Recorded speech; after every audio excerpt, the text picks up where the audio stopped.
Bab 1. Pengertian umum antropologi Kristiani. Antropologi Kristiani berasal dari dua kata antropologi dan Kristiani. Secara etimologis, kata atau istilah antropologi atau anthropos dari bahasa Yunani berarti manusia dan logos yang dapat diartikan sebagai kata-kata, percakapan atau ilmu. Jadi, secara etimologis, antropologi adalah cabang ilmu yang mempelajari seluk-beluk kehidupan manusia sebagai manusia. Bab 2. Memahami kodrat eksistensial manusia.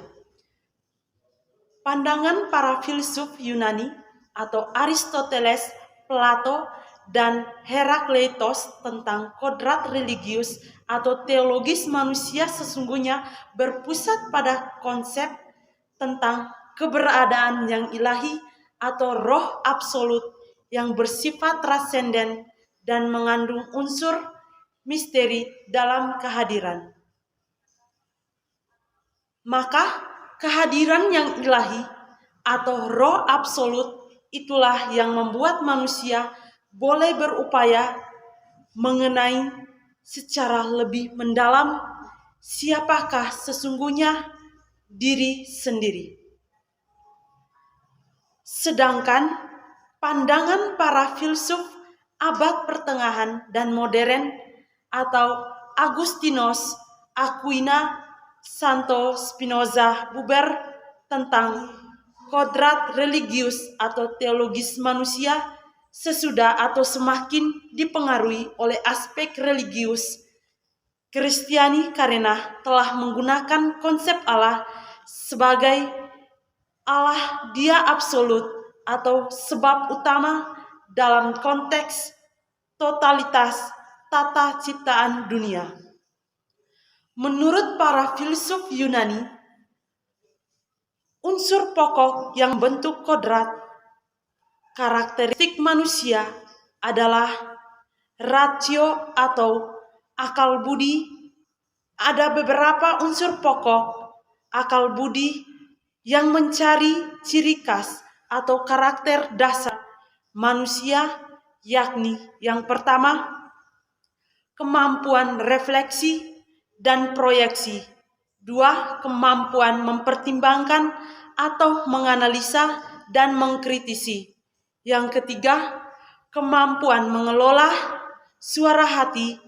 Sedangkan menurut pandangan para filsuf abad pertengahan dan zaman modern, ciri khas atau karakteristik dasar manusia memang terletak pada kapasitas ratio atau pertimbangan akal budi, tapi dikembangkan sedemikian rupa dalam konteks sosialitas dan edukasi manusiawi. Bab 3. Upaya merumuskan kodrat eksistensial manusia. Manusia adalah makhluk ciptaan Tuhan yang paling istimewa karena diberikan kemampuan kodrat berupa akal budi dengan segala kompetensinya sehingga memampukan melakukan tindakan atau perbuatan rasional. Kemampuan rasional itu diciri khaskan dengan kemampuan merenungkan dan mengevaluasi pengalaman dan kehidupan di masa lalu yang disebut kemampuan refleksi, dan selanjutnya kemampuan untuk meramalkan, mengantisipasi, dan merencanakan kehidupan di masa depan yang disebut kemampuan proyeksi. Kedua, kemampuan rasional itu akan mencapai titik optimal dan objektif apabila manusia mengikuti proses edukasi di mana manusia dididik sedemikian rupa untuk semakin mematangkan dan mendewasakan dirinya dengan meningkatkan kemampuan rasional tersebut. Manusia juga memiliki jiwa dan badan sebagai sebuah dualisme eksistensial yang amat penting, eksistensial jiwa dan badan, itulah yang membuat manusia mampu memiliki kemampuan spiritual untuk merenungkan dan menghayati dunia ilahi, sekaligus kemampuan jasmania untuk menghidupi kehidupan biologisnya di dunia. Dalam arti itu pula, manusia dianugerahi kemampuan lain, yakni kebebasan dan tanggung jawab. Dengan kebebasan itu, manusia dapat mengaktualisasikan dirinya sesuai kemungkinan dan kesempatan situasional yang menunjang aktualisasi dirinya, sedangkan tanggung jawab adalah suatu konsekuensi logi rasional dan otomatis dan subjektif tindakan atau perbuatan. Bab 4. Ciptaan Tuhan. 1. Kosmologi dalam kitab suci. Kata kosmologi berasal dari akar kata bahasa Latin kosmos yang berarti jagat raya. Sedangkan kosmologi adalah ilmu yang mempelajari jagat raya dan perkembangan alam semesta.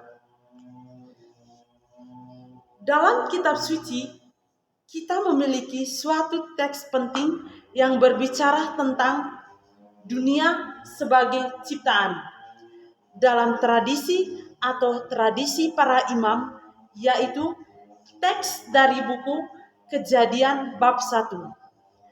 Beberapa ciri khas yang kita lihat dalam kisah Kejadian bab 1 ini mewarnai pandangan seluruh Perjanjian Lama tentang dunia, bahwa dunia sebagai ciptaan merupakan karya Allah.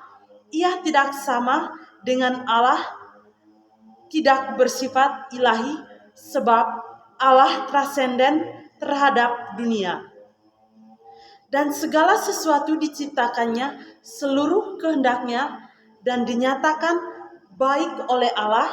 Sedangkan menurut masyarakat Helenis, dunia terjadi melalui emanasi, yaitu mengalir dari prinsip ilahi dan terbentuk dalam berbagai tingkatan sampai pada lapisan yang paling rendah dan paling jauh dari prinsip itulah terdapat dunia materi. Ajaran penciptaan dan teori evolusi merupakan dua pendekatan terhadap dunia yang berbeda-beda dan membicarakan dua aspek dunia yang berbeda pula. Bab 5. Manusia ciptaan Tuhan. Pada dasarnya, pandangan kitab suci, baik Perjanjian Lama maupun Perjanjian Baru, tentang manusia tidaklah berbeda jauh dengan pandangan manusia dalam antropologi Ibrani. Semua istilah antropologi dalam Perjanjian Lama bertolak dari satu organ konkret dalam diri manusia, sedangkan Perjanjian Baru tetap memiliki pandangan yang sama tentang manusia. Pertama-tama, hendaknya dipahami sekali lagi bahwa di mata orang Helenis, manusia terdiri dari dua unsur, yaitu jiwa dan badan. Sebenarnya, jiwa itu adalah manusia, sedangkan badan merupakan suatu yang rendah dan kurang baik. Ia merupakan sumber dosa dan sumber segala kekacauan dalam diri manusia. Kisah penciptaan manusia dalam Perjanjian Lama menggambarkan sebagai bagian integral dari dunia. Manusia membangun, pencipta, dan pendoa adalah tiga aspek konstitutif yang menjadi dasar hidup manusia, terutama orang-orang Kristen. Manusia, roh, kematian, dan hidup kekal. Pada dasarnya, istilah roh diartikan sebagai suatu daya atau kekuatan internal dari dalam diri manusia yang menggerakkan atau menghidupkan pikiran, tindakan dan perasaan manusia dalam pandangan filosofis. Eksistensi kematian dipandang sebagai akhir dari keberadaan manusia di dunia ini. Karena itu, para filsuf eksistensial sering menyebut kematian sebagai situasi batas terakhir sebagai eksistensi manusia di dunia. Dengan kematian manusia mengakhiri segala kemungkinan perkembangan potensi roh dan jiwa.